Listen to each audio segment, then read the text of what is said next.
Warning, the Renegade Recruiter is not for the soft, timid, or faint-hearted. If you need permission or seek approval from your mother, spouse, mates in the pub, or anyone else for that matter, this really isn't for you. If any of what you've heard puts you off in the slightest, I advise you not to listen any further. You've been warned. Prepare yourself for the no bullshit, zero fluff. Quick, dirty, and uncensored secrets for any serious recruitment, staffing, and search business owner who wants to earn more money with less work and fewer headaches, without having to kiss ass or bend over backwards to please anyone. He's a relentless and fearless renegade who will stop at nothing to reveal the harsh, unforgiving, and brutal truth about what it really takes to succeed in this business. He's a guy people love to hate and hate to love. It's your host, Terry Edwards. The Renegade Recruiter is unleashed. Hello. This is Terry Edwards, Renegade Recruiter, and welcome to another episode of the Renegade Recruiter Unleashed podcast. And we're joined by our co-host today, Drew. How are you, Drew? Yeah, I'm good, thanks, mate. How are you? I'm very good indeed. And today our guest is Alex Rawlings. Alex, thank you very much for joining us. No problem at all. Pleased to be here. Fantastic. Alex, for those that don't know you, just give us a brief introduction of who you are and what you do, please, Alex. Yes, I'm typical, as you would guess, a recruiter. I run a business, very early stage business called Raw Selection. And we obviously do recruitment like everyone else and work in the venture capital and private equity space. Excellent. Well, thanks for that, Alex. Look, I'm trying to think, Alex. I'll probably know you for 6 months or so, and I know a bit about you, some of which I can't reveal in this podcast, Alex. But tell us something about you that not many people know about you, Alex. So something that not many people know about me. That's a good point. So, for me, a big passion of mine is going walking in the Yorkshire Dales, in the Lake District, and I go and do that regularly, probably once every couple of weeks, and I disappear and I'll spend 2 or 3 days up there, just a tent. If I can take my mate, I'll take my mate. If not, I'll take my dog and disappear for a few days and then come back. Good man. So you clearly enjoy your own company. Well, yeah. Well, I usually end up in a pub beforehand and then drink a bit and then disappear up there for a bit and then come back down. But I have to admit, I've not been able to do it as much recently due to the business. But it's a particular favourite activity for me, is that. How did you get into that? Sorry, say that again? How did you get into that? I don't really know, actually. Well, my parents always used to go walking because we used to go to Lake District on holiday a lot. So we didn't go on these fancy abroad holidays, but and I used to hate it. And then I don't know, I kind of got to 17, 18, and I was able to drive and just decided to go and do it. I have no idea why I started doing it, but I'm not sure what was the inspiration for it, to be honest. Well, if it proves nothing else, it proves that your parents were right all along. Please make a note of that. Please make a note of that. That's usually the case. Excellent. And Alex, how long have you been in recruitment? About seven years, nearly 7 8 years. And how did you get into recruitment? Like most people, by complete accident. Mm-hmm. I was working down south as a kind of an outdoor instructor for Centre Parks, doing all of their kind of rope stuff, abseiling, climbing, and quit that job because I was on, it must have been about £5 or £6 a day. As some crappy apprenticeship. Tell me about it. So, moved back up there, up to where my parents were, and needed to get a job. And I just applied for everything in the local area. Just applying for as many jobs as I can. 2 companies rang me back. One was a hotel, and one was a recruitment business, which I didn't know what recruitment was. Went for an interview. 3 interviews later. I fortunately got the job. I've got to say, if you don't mind me saying that, I've known you about 6 months. I have to say, I really think you're one of those people where recruitment is something that's really suited to you because you're a highly driven and you individual and you know what you want. So I have to say that it's a it's a business that you're well suited to. Well, that's very kind of you to say. I don't know whether that's true or not, but I enjoy it. I wouldn't do anything else. And a lot of people say, I speak to a lot of people, as we'll discuss later on reasons why. But and a lot of people say, oh, well, I'd be doing this if I couldn't. And literally, if I'm not up a mountain in a tent, I'm probably working. So I enjoy it, and that's half the battle, I think. Yeah, absolutely, and that comes across. Excellent. So 7 years in the business. I bet you've seen a few changes in that time, haven't you, Alex? I've seen it, a fair few, especially in the industry. Probably not as many as I'd like, and that's probably why I run my own firm. But so there's a few things have changed. Yeah. So what sort of things would you change? What have I seen change, or what would I change? Sorry, what have you seen change in the the 7 years you've been doing it? I think the biggest damage to the industry is not a lot has for a lot of people, and I think a lot of guys that run firms, are still doing it the old way, and without looking like you scripted something, but the old cold calling and hammering the phone all day, and there's still a place for being on the phone because we struggle to do our job without it. It's just utilizing kind of technology and different methodologies, which I've got quite a bit from you, Terry. There's your plug. That was £5 well spent, I must say. But go on. Well, that's it, yeah. So I think for me, the main thing that I've seen change is being able to utilize technology, whether firms are using it or not. Is open to discussion. But I think the opportunity now to use technology to limit the parts of the job that we do that are massively repetitive and hugely frustrating. Yeah. Anything to add to that, Drew? Nothing to add, but I was just going to ask Alex, what, like in your business, what technology are you using? What, when you say you've got that opportunity, what are you doing in your business currently that perhaps the people that you were working for 7 years ago weren't doing? Well, without going through your lead genesis course, if I talk about the kind of side stuff from that, so I use a lot of not so much technology, but without technology I wouldn't be able to do it. But I use a lot of offshoring, so a lot of my administration is done, outside of the UK. I use a lot of sourcing techniques on that basis. I think the use of LinkedIn without just a profile and having your details on there, and thanks to you guys, I've honed in a lot more on that and developed a lot more business from LinkedIn than I would have been doing previously. What else do I use? Use a lot of automated posting. A lot of my social media stuff. A lot of people say that all they ever see in their feed is me, and I do it once a week. I've just done it now. It's taken me 15 minutes to post all my stuff out. So there's loads of different things, as well as the use of CRMs and email marketing tools and all that kind of stuff. There's a whole host of lists. We've actually got a big list together on in the Recruiter's Arms about automation and toolkits and what you can use. So I think there's tons of stuff, and I'm only touching the surface with what I've said there. Yeah, fair enough. You've mentioned Recruitment Arm. I'm gonna ask you about that a bit later on. But just tell us a bit more about your business. Who do you serve in terms of your potential clients, or ideal clients? Yeah, so our ideal clients, and something that I've been really thinking about, because your ideal clients is your marketplace. We obviously work in the private equity, as I mentioned before, and venture capital. So we support their firms with mainly their investment professionals.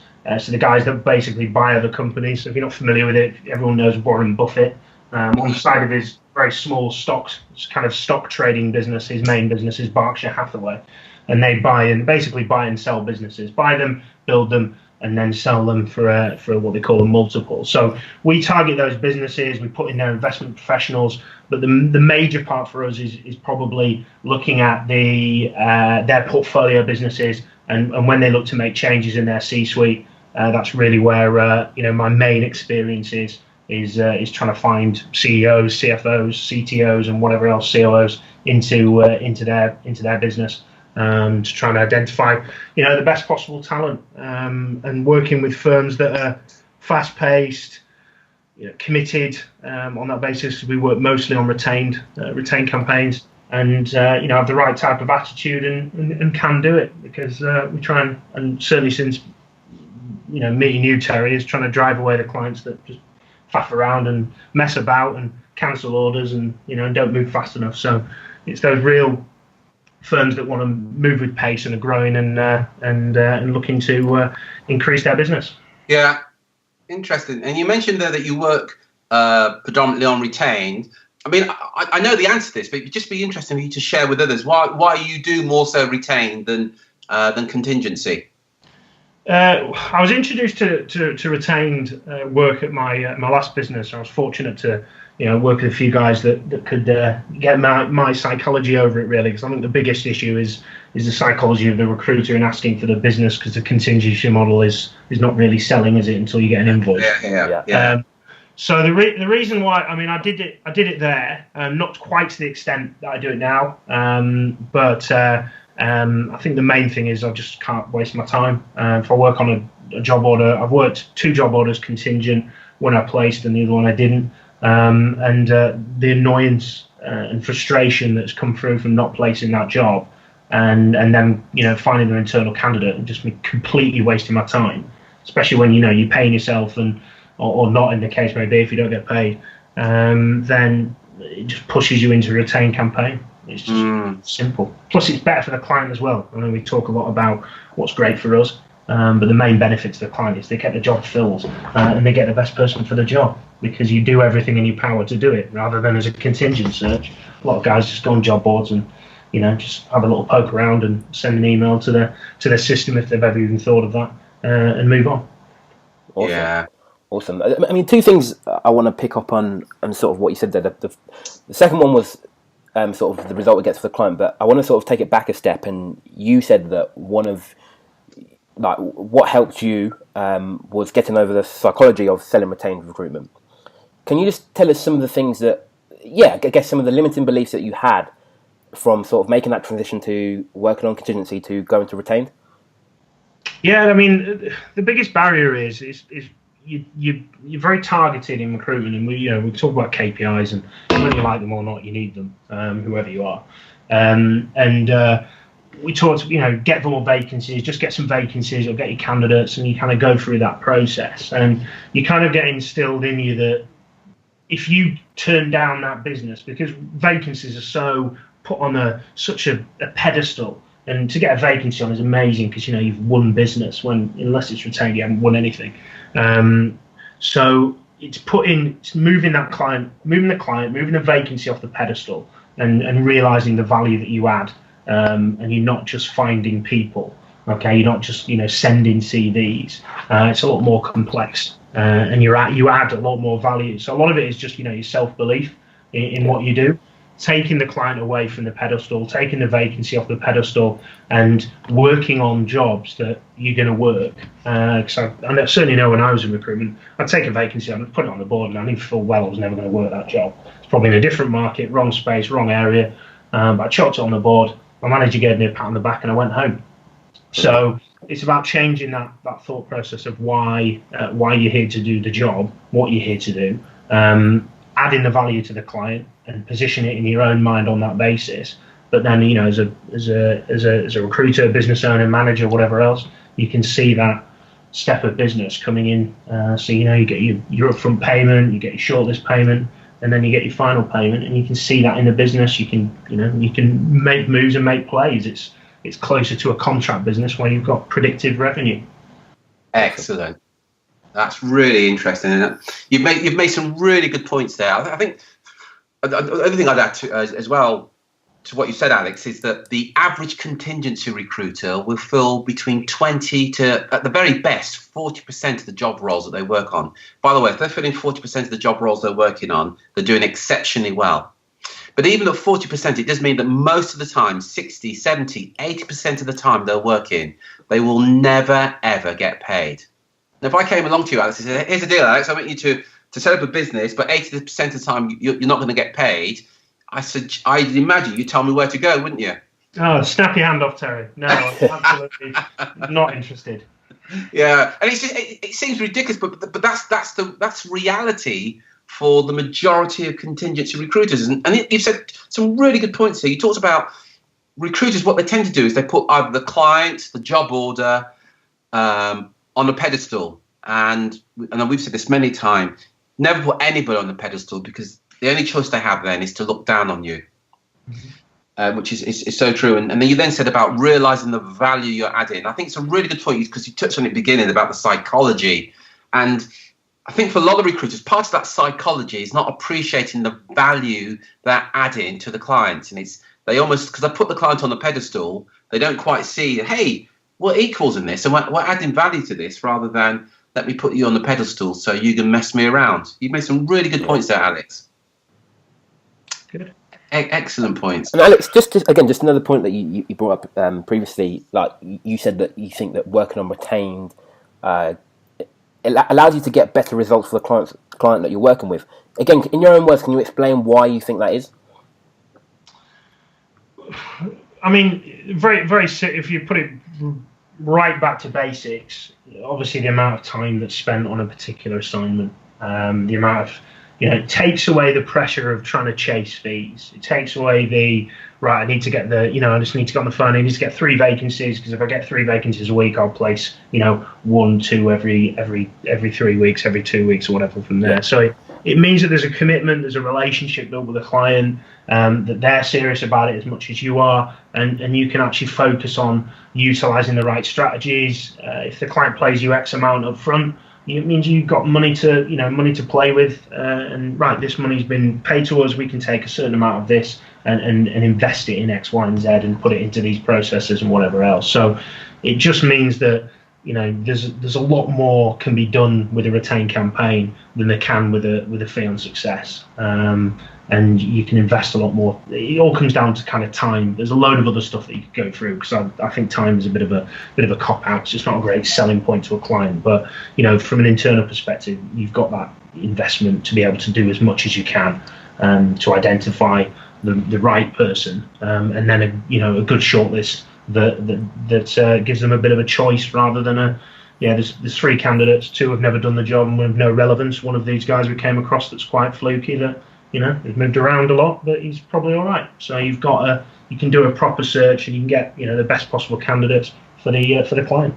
Yeah, and the other thing I'd add to that as well, Alex, is that working on retained, what it means is that you can overall you're just going to give the client a better service, because if you've got a client that's paying you a retainer and another one's paying you is only going to pay you on contingency, well, it goes without saying that the best candidates, and it's the same role, by the way, it goes without saying that you're inevitably going to give the best candidates to that client that's paying you a retainer. So from the client's point of view, it means that they're always going to get the best candidates. And if there's a shortage of candidates, even more reason for the client to be paying a retainer, because if there's a shortage, the law of supply and demand, it means that if the client can't say to you, yeah, we know there's a shortage of good candidates, but we're not going to pay you a retainer, or we're only going to pay you 15%, or we're only going to pay you 20%. That doesn't make sense in economic law. It's contradictory.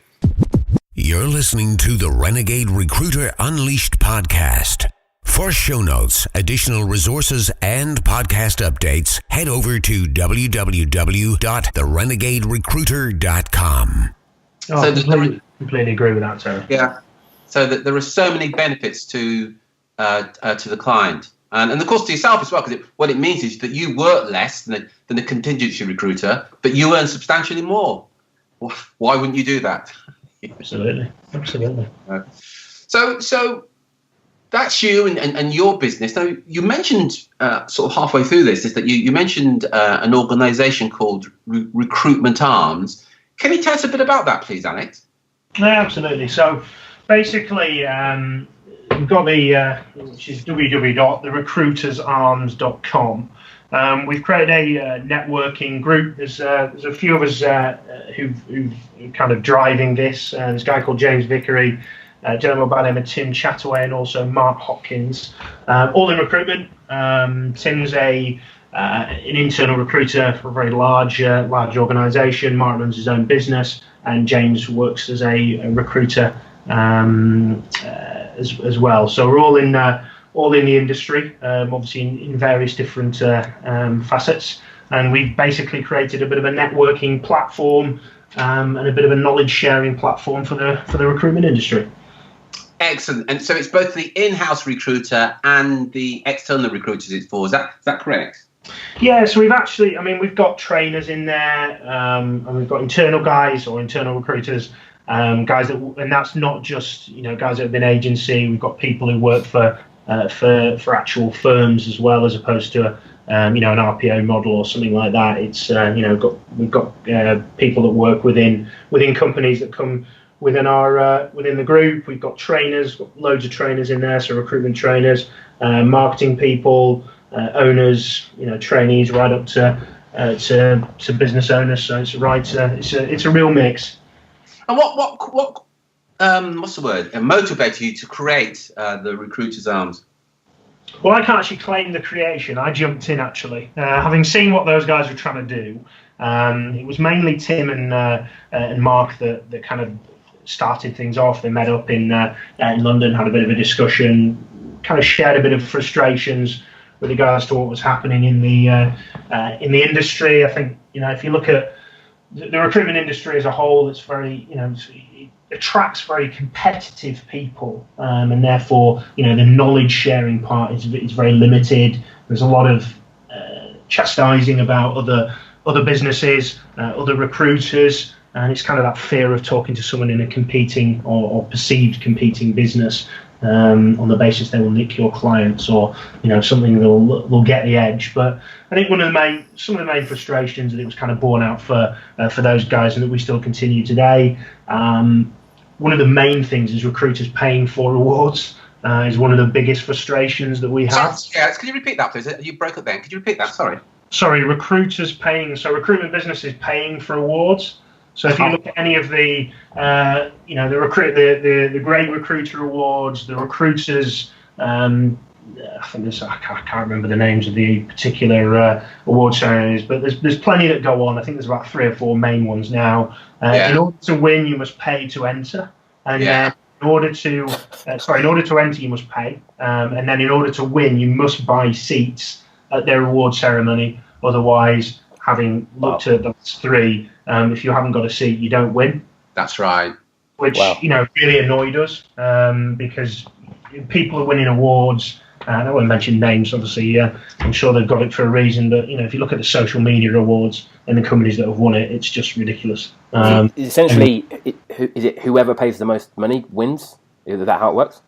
I don't know whether it's exactly like that, but there's a process where if you do not buy a table with a certain amount of chairs and it's a cost per head, you have a significantly less chance of winning anything, if anything at all. Wow. So if you're going for a award, you take a big team there, it's highly likely that you'll win, and it is also highly likely you'll know beforehand that you're going to win. So a lot of it is known. We've had, in particular, I've had guys that have gone there and seen it all happen and whatever else. So that's one of our biggest frustrations is certainly that, and we're creating kind of an awards process at the moment. Although we're finding it difficult how to award different companies, so we're doing it kind of within the Recruiter's Arms. You don't pay to play, certainly not, and it's done voted by the members, and then we do some awards as well for some of the guys that give the Recruiter's Arms, give back to the Recruiter's Arms and do part of our mentoring and all that kind of process as well. So I think that was one of the main ones. Another one is obviously the obvious high attrition rate in the recruitment industry. Lack of training still seems to be a massive factor to that, and also the huge amount of bad practices that go on, even in some of the regulators within the industry that have people within there, that are meant to be ambassadors for the industry, and they have businesses that practice, phoning up recruitment companies and falsifying your name and your details and trying to get the agency to share who their client is and all that kind of stuff. Fake adverts, false adverts, all that kind of stuff. So it's just, again, it just all comes down to kind of poor training, and therefore we get a very high attrition rate in the industry. That's right. Yeah. Well done, you.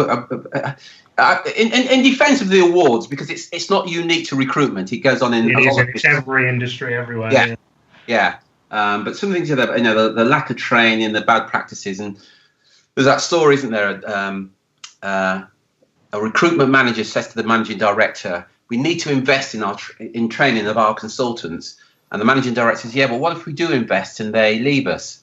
And the manager says, "Yeah, what if we don't invest and they stay with us?" And it's so true, isn't it? That the most recruitment business owners don't invest, and they kind of say to the consultant, "Right, welcome to our business. Here's the phone. Get on with it." And then they wonder why it doesn't work. Yeah, and that's why when you ask me about what's changed in the recruitment industry, I think I struggle to answer that because there's still a lot that goes on, unfortunately. Sorry, you're going to say something there, Drew?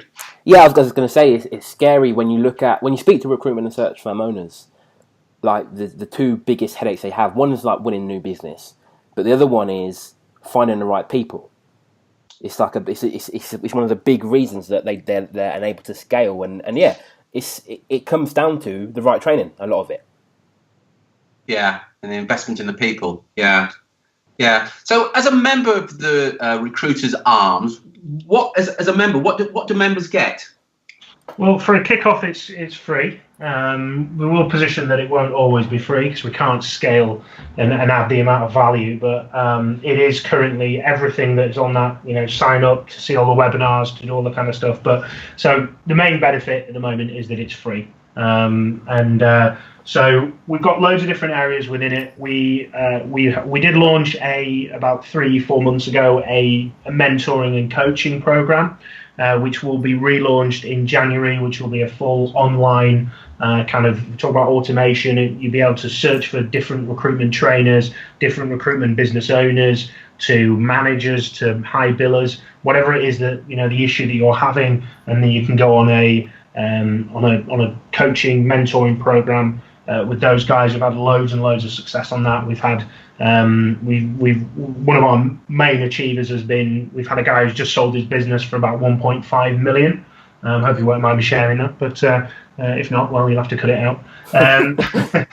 So we've had one of the guys sell his business for 1.5 million. He's been working with 3 of our members, supporting them one of them to set up one really successful business down in Portsmouth. One of them's been going for about 2 years, and he's kind of supporting them with growth and development, and he's made a load of contacts and connections. And then we've got, it's not just for business owners. We've got trainees in there that have just come into the industry that have been helped. We've got, I think, one of our top, the top guy we know that shared his revenue that isn't, full of BS. He's about 700k, and he's been working with a couple of trainees to help them. One trainee and one experienced recruiter to get their revenue and get their billings up. So, I mean, if a guy's doing 700 grand a year, there's definitely something to be learned from there.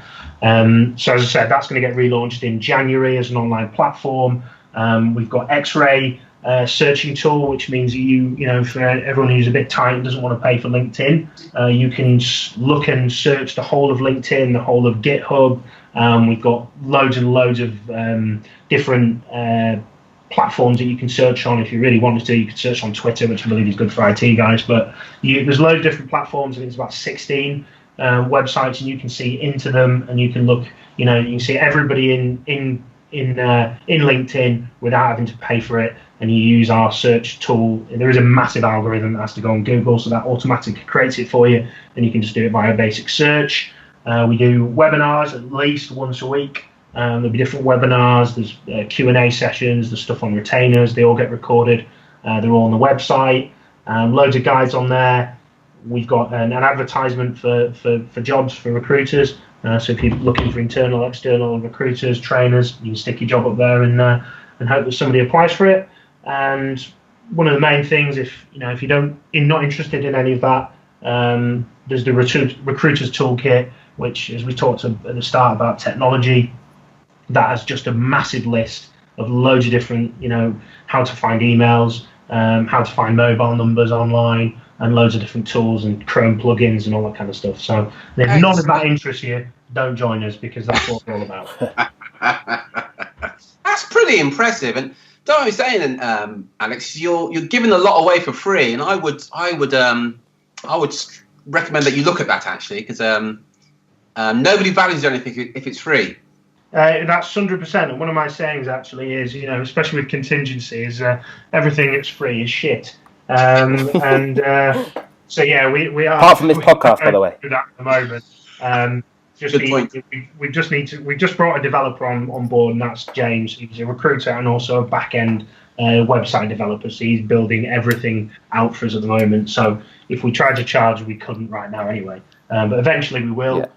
But we want to make sure that anybody who pays to be part of the Recruiters Arms in the future gets more value for their money than they would do at all. So it's going to be a huge amount of value in comparison with how much people pay. So we want it to be a big platform with loads of different people in it, rather than there's guys that run groups like this right now, and it becomes very niche and very very business ownery focused. Whereas we're trying to to our sins maybe, but trying to appeal to a wider audience to try and bring more experience and more people into the group.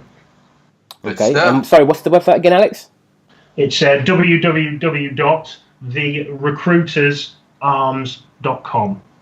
Therecruitersarms.com, and right now you can join for free. So head over to there now, and you can get in while it's free. As Alex said, he will be charging in the future. So yeah, get in now. Sort of profit from it right away while you can. Excellent, that's fantastic. What about you, Alex? In terms of, you're pretty active on LinkedIn and social media and so on. Is it okay for people to connect with you on LinkedIn? Yeah, absolutely no problem at all. Just if you literally just Google Alex Rawlings, it'll come up with one or two people. It'll come up with me and a guy that can speak 9 or 7 or 8 something different languages. So the language guy is not me, unfortunately. If you find a guy that's a recruitment black and white photo, Dickie Bow on there, typical stuff. That's me. Fantastic. And could you spell your first name and your surname, please, Alex? Yeah, so Alex, very simple, Alex, and Rawlings is Rawlings. Fantastic. And just repeat the website for the Recruiters Arm again, please, Alex. Yeah, so that's typical www.therecruitersarms.com. Fantastic. That's brilliant, that is.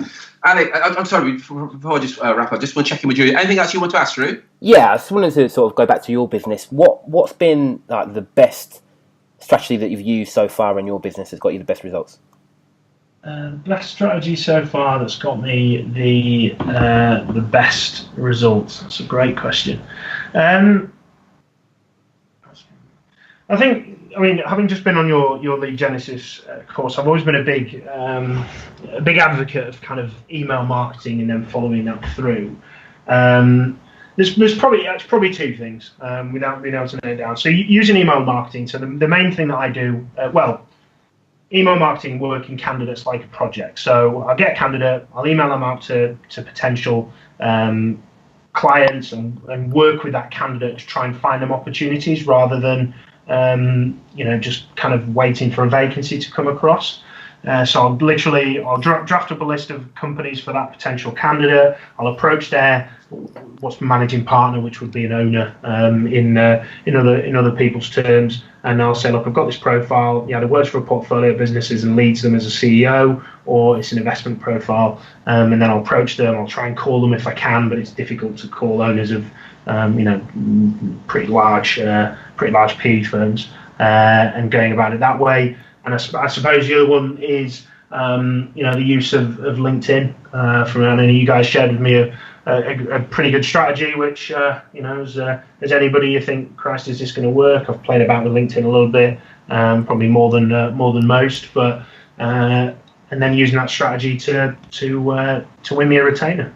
So again, another plug. That's another £5 from you. Terry. I'll tell you what, that's £10 well spent, I've got to say, Alex.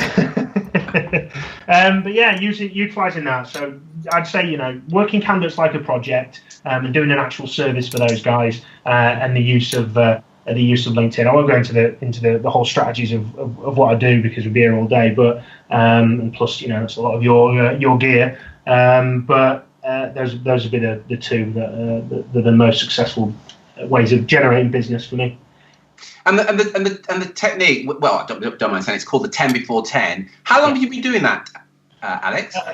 Before I won business, it was about 2 or 3 weeks. which I know is not great as an advert, because then you'll get guys that I'm sure that you're on your program now that will do that and not get results. But I've been doing it about 2 or 3 weeks, and then I got results from it, and I still continue to do it now. I've got a call this afternoon through it with a client who wants to recruit a CEO, and I've got a call on Friday quite late on with a firm in California that's looking for I think CTO or COO, I think from what he said. So it's just about sticking with it. It's like anything, you make. I know Terry hates BD calls, but it's probably what the most of us can relate to. You make one BD call and you don't get a vacancy, you don't never do a BD call again. Otherwise, we'd probably all be out of the industry the way it behaves. Certainly previously, but it's like you do one e-shot, it doesn't work. You just got to stick at these things, continue to do it, and add it as part of your business development strategy, rather than just doing 1 or 2 things, which I certainly have been a victim of in the past. Yeah, I've got to say, Alex, I mean, your numbers there in terms of you've won 1 retainer and you've got 3 opportunities, and you've been doing it 4-5 weeks. Yeah. Yeah, just to let you know, that is the norm. We estimate with that one technique alone, search firms in particular will average one retainer a month every month, just for that one technique alone. So your numbers are about the average for our clients in terms of the success they have with it. So well done, and you're absolutely right. You've got to stick at it like anything else. It's there's no such thing as being successful easily. You've got to work at it. So well done, you. Excellent. Well, I'm a bit disappointed that I'm only average, Terry. I'll have to pull my finger out and do some more of it. And you say you're not competitive, eh? Not one little bit, no. Excellent. Good man. Alex, I really appreciate that. Thank you very, very much indeed for sharing about your business Raw Selection, also about the recruiter's arm. Drew, thank you very much indeed for your input. Much appreciated. This is Terry Edwards, Renegade Recruiter. Thank you so much for joining us today. Until next time, take care, take action, and be relentless.